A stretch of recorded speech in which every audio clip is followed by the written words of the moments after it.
What's up, Transformers family? Welcome to George Reviews. I'm an 80s Transformers fan, and I'm back at it again with another Stunticon from Transformers Legacy. It is Deluxe Class Wild Rider in the standard plastic windowless packaging. You can see Wild Rider in there. You can reach your finger in there and touch the actual figure.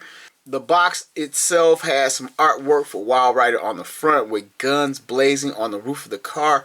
The side of the box has the artwork for the robot mode. Spinning around to the back of the box has two pictures of the toy within, one in robot mode, one in its alt mode. It is a false Ferrari. I saw a couple of reviews where people think this guy is the Porsche. I believe Dead End is the Porsche, but this guy was supposed to be a Ferrari. It says 13 steps to transform this guy. And his package tells us that he is 2 of 5 in the 5 set of the Stunticons. He has a barcode near the bottom of the packaging where you can take a picture with your phone and go check out his bio and his strengths and weaknesses. So let's get Wild Rider open and take a look. Alright, now decide to go into the bottom of these boxes first so I can get a cleaner unboxing.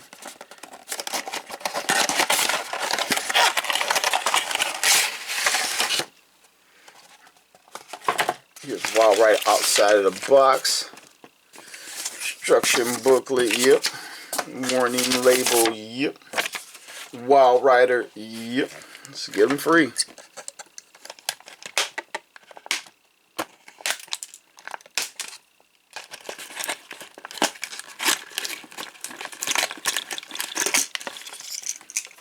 Bam. Bam. And unlike drag strip, and though I just did drag strip, his weapons are packaged in some tissue paper on the back of the box.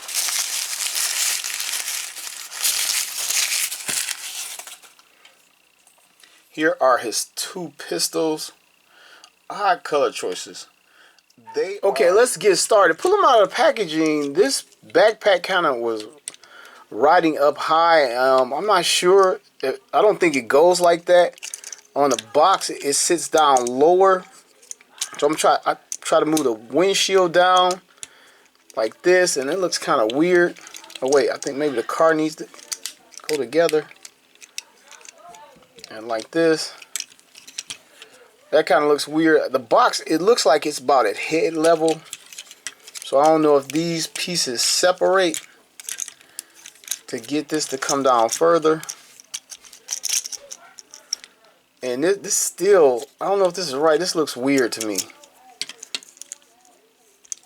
Because on the box, all I can see is the front, and I can kind of see the bumper is like halfway down like this. This is how the bumper looks compared to his head.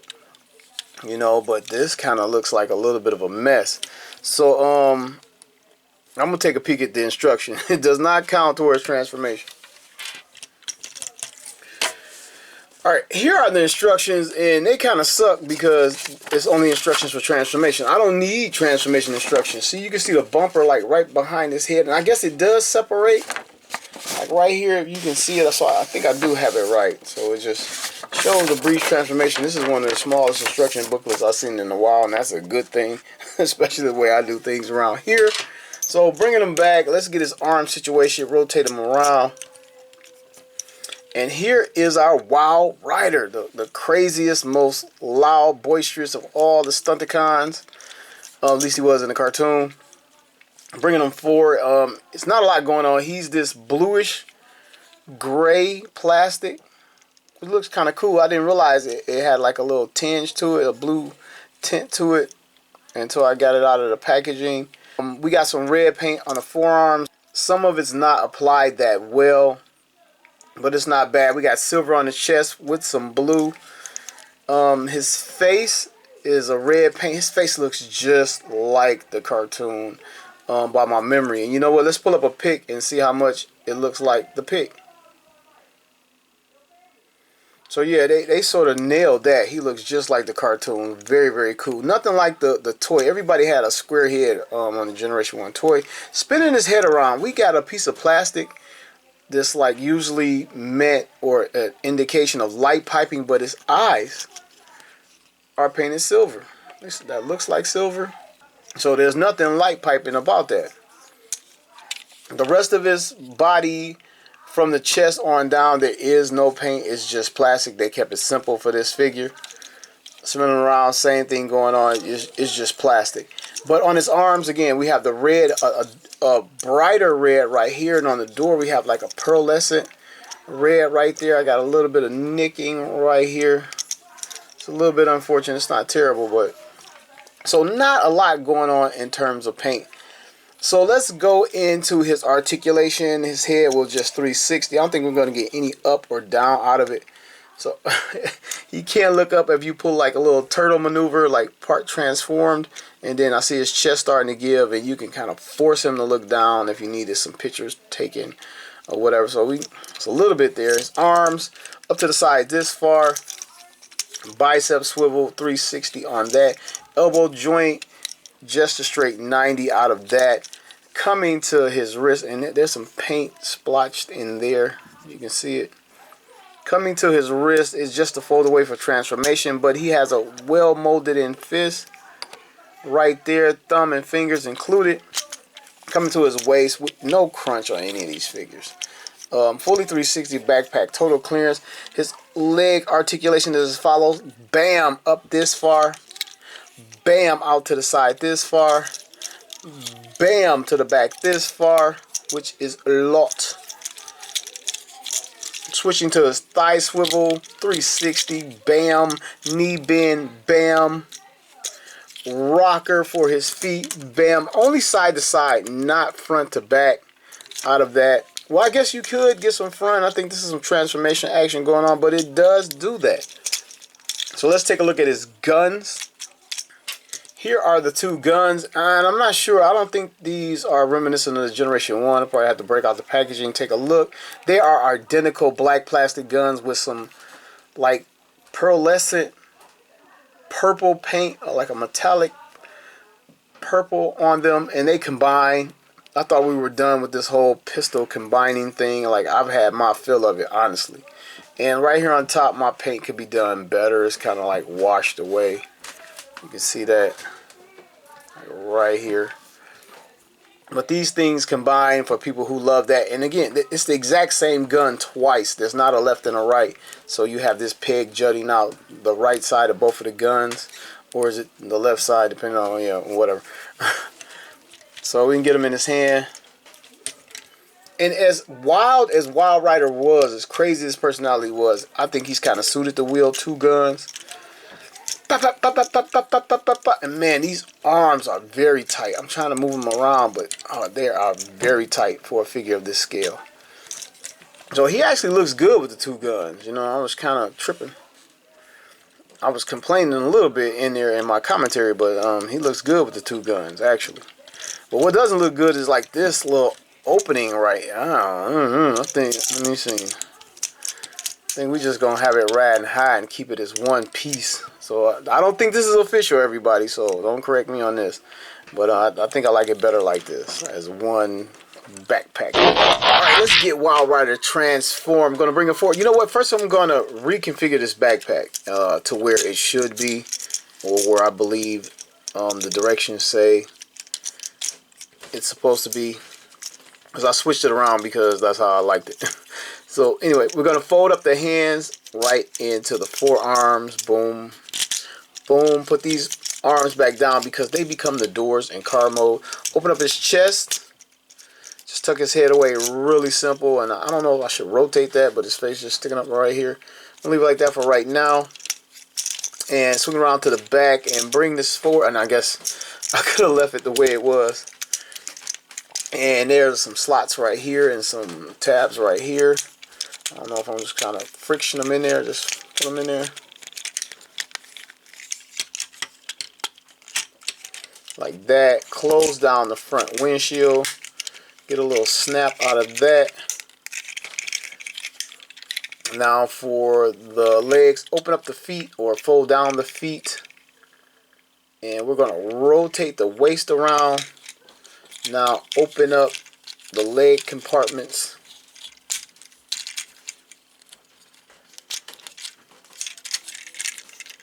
Like this. And collapse the legs. That's a tight hinge into here. and rotate the legs around like that. Oh wait, let me collapse this joint right there. Oh, it's a tight joint. And swing it around. And you can see the tabs right there, and it just tabs into place. A really simple transformation. Feet are under the bottom. And see if we get it together. Oh, got it clicked together. And here is his non-Ferrari mode. He rolls well enough on my glass surface. He rolls well enough on my glass surface. All tires are touching. He has clearance underneath. And let's bring the non-Ferrari a little bit closer. Not a lot going on. Like, he has even less going on the drag strip, but we get the translucent windows, which I wanted to see on Motor Master, but here they are. They look great. It looked good in the cartoon. It looked good in the G1 because it was just odd to see a car with red tinted windows or whatever. Has the Decepticon logo right here, and I really wish it was outlined in silver. It had silver underneath it to make it pop a little bit more. And he has this, what is it, a racing stripe down the side. And we saw in robot mode the pearlescent red.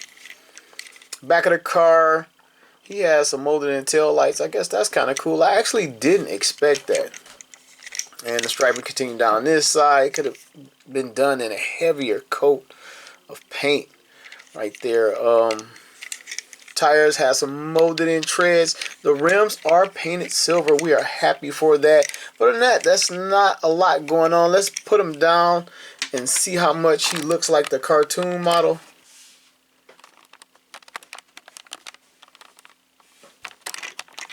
And again, the vintage version was based on a Ferrari, and I guess they didn't retain the rights for the Ferrari. Maybe they're waiting for the masterpiece. I don't know. But it does have the looks, like the headlights right here folded down, or the design. I'm not even sure if these are headlights, but the design from the Ferrari, and this little indentation right here from a Ferrari.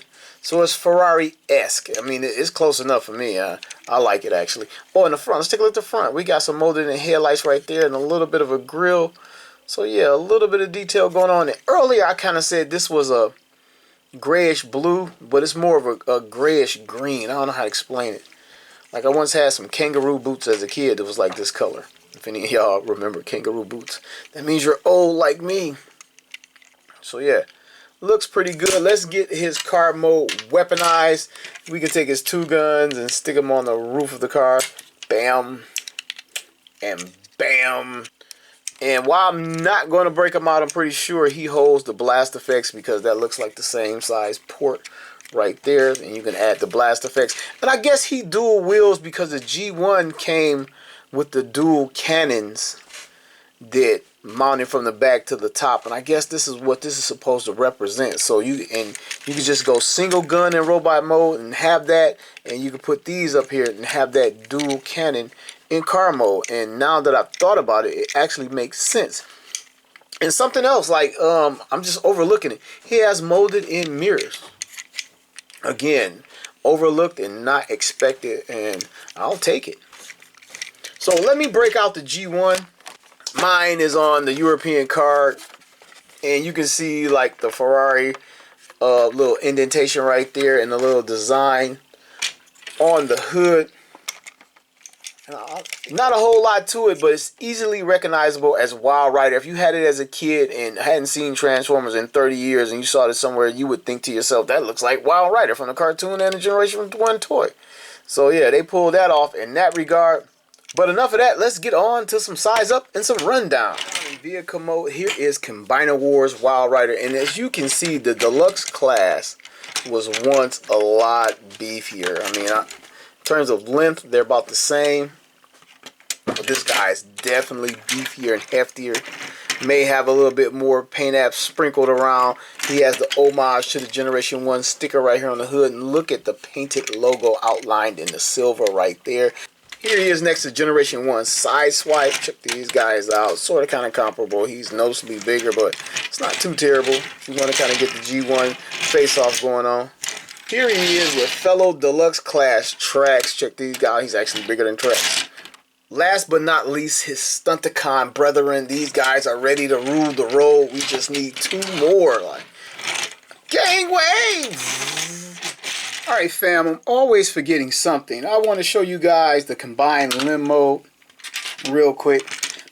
Not that this is official how to, the steps. I just want to show you how to put it on. So we're going to open this up. We're going to flip the front of the car up like this. And this purple part right here is going to like slide in, closing this door when you put it on.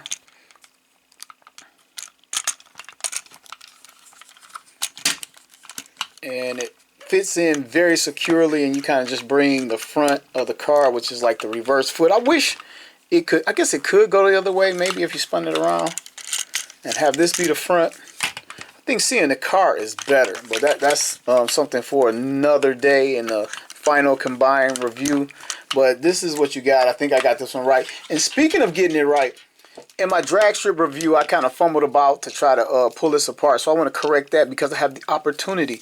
There's a peg right here that fits right in this slot. And it pays to use instructions, people. So you turn it this way and you just put it right on there.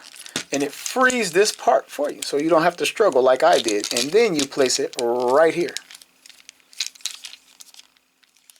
Alright Transformers family, to wrap it up, I want to let everybody know, I think this is another solid entry from the Transformers Legacy line and another solid entry from the Stunticons. I got this guy slightly ahead of Drag Strip, just because he just looks so much more like the vintage toy and the cartoon at the same time. Not that the other guys in Drag Strip didn't do that, but his rectangles and blockiness in robot mode just takes me instantly back to the vintage toy and the cartoon head sitting on top. Instant nostalgia. Like I said earlier, easily recognizable. Picked them up for, I believe it was $22.99, right at 23 bucks at my local Target. I grabbed them in store. The one time I've ever seen it, and I haven't seen it before or since, and I've been hunting since. I picked it up this past Labor Day. Can't wait to get this guy combined with the others to form Minosaur. So that's 3 down and 2 to go. The things I didn't like about this figure, and it's the same thing I don't like about Drag Strip, it just could have used a little bit more paint. Not saying that the cartoon or the vintage toy had it. It just, you know, you just want more for your buck. Just a little bit more paint, but it's cool for what it is, and I do recommend it. You got to have these guys. You got to build the Stunticons, and so far this is coming out to be a much better set than the Combiner Wars. I know some people have commented and said they're never getting rid of their Combiner Wars. Like, just don't be that stubborn. This is a nice set, and if you can afford to pick it up, I say go for it if you don't have any of these guys. I know Motor Master is a hard out and for what you get, but I mean the end game is the combiner mode. But I do recommend this figure, and that's all I got. I want to thank everybody for watching another episode of George Reviews. The reviews of every toy has a story.